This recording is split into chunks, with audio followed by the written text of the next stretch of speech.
Khmer ghosts at Koh Kood. It happened at the end of one summer when the stewards and air hostess of the same generation as me gather together, about 10 people who have the same free time, and organize a trip to Koh Kood.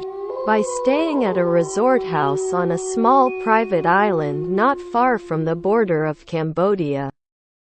Wanting to be high class and down to earth, we hurriedly left Bangkok in the afternoon by air-conditioned buses of the Bor Khor Sor from Ekamai station.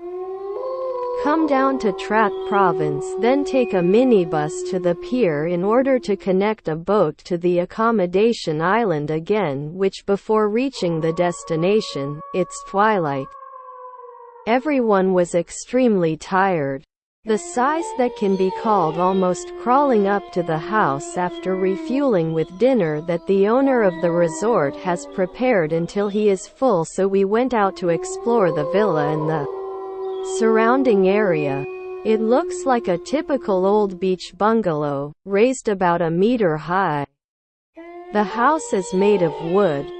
There are windows around, makes the air ventilate very well. In front is the blue sea that matches the light blue of the house.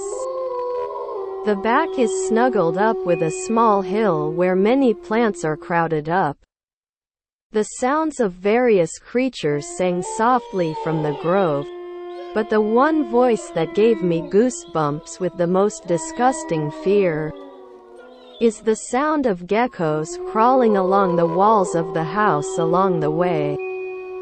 We met and talked with villagers who work at that resort. Everyone had good manners, except for the parents of 3 children who look at me and gossip in a weird way. That night, we sat and laughed, eyes on the beach until the time passed, until it was almost midnight, therefore walking back to the house to rest with a very close relationship, so each person dragged out a mosquito net and slept together in one large room.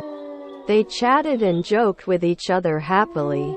After a while, the chatter gradually decreased to a whisper, and finally went silent. The moonlight that shone into the room was a dim shadow.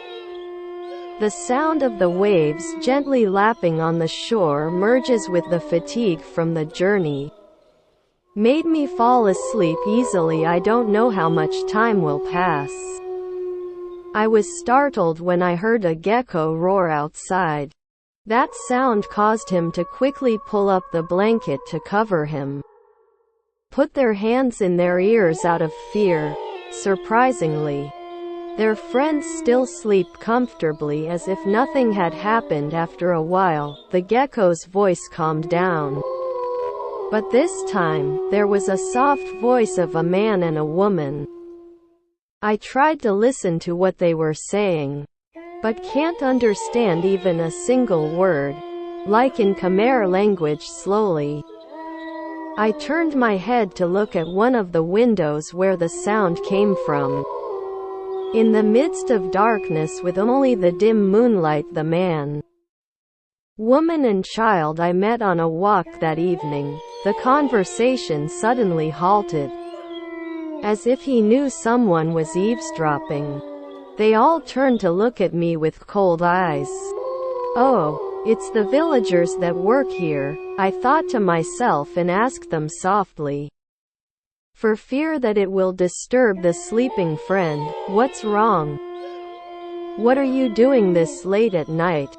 My voice caused some of my friends to start to turn around. When they looked around, they saw a shadowy figure sitting up, staggering. For a fraction of a second I took my eyes off them. Suddenly a picture of a little boy outside appeared. Come stand in front of the bedroom door, holding a large piece of wood swaying in my hand. I am perplexed by the sight in front of me. I don't understand when that kid secretly climbed into our room. Unexpectedly, he started running around the room, jump over some friends who are still lying in the way. while knocking on the wall with the stick he was holding with a shrieking sound. It was howling until I had to raise my hands to cover my ears. By now my friends are all awake. Everyone sat up and looked at each other in bewilderment as to what had happened. I tried to stop, but that hellboy wouldn't stop. Continued to run and knock on the walls around the room. I was so helpless that I turned to my husband and wife who were still standing there. "Brothers, please come get the kids out. They're really naughty." I beckoned the two of them. But surprisingly, they don't seem to care that his own child is disturbing our rest. "Who are you talking to? Where are you? Andy? What's that sound? Who sang? Who knocked on the house's wall?" a trembling voice of a friend asked. He turned to look around in horror, as if he saw no one. "Oh, then call the parents of this child to come and take their children out.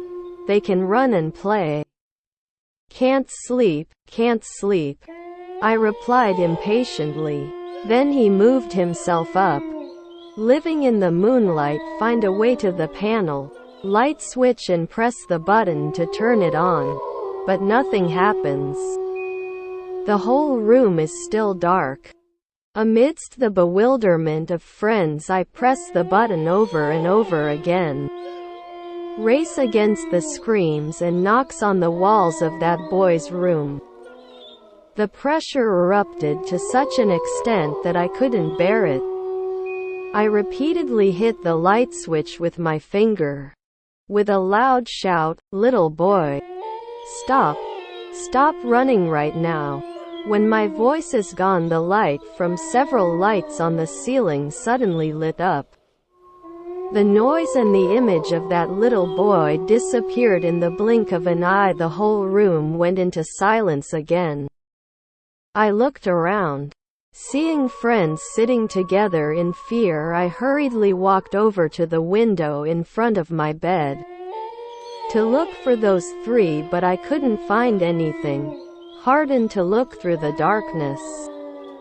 Saw a group of shadows walking on the pier. They turned to look at me again with the same indifferent gaze and slowly walked away until finally out of sight. Early next morning I went down to look at the area where my husband and wife were seen last night. Walking alone, other friends are busy packing and fleeing back to Bangkok. Found that there are 2 shrines. Why? That's why none of us saw this court yesterday. Ask a worker to find out.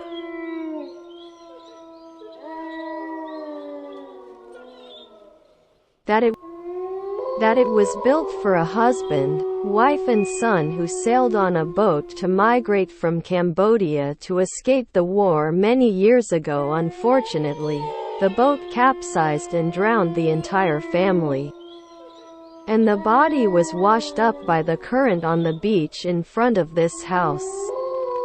The strange thing is no one has ever met the spirit of this family's parents before, and no one saw them again after that night.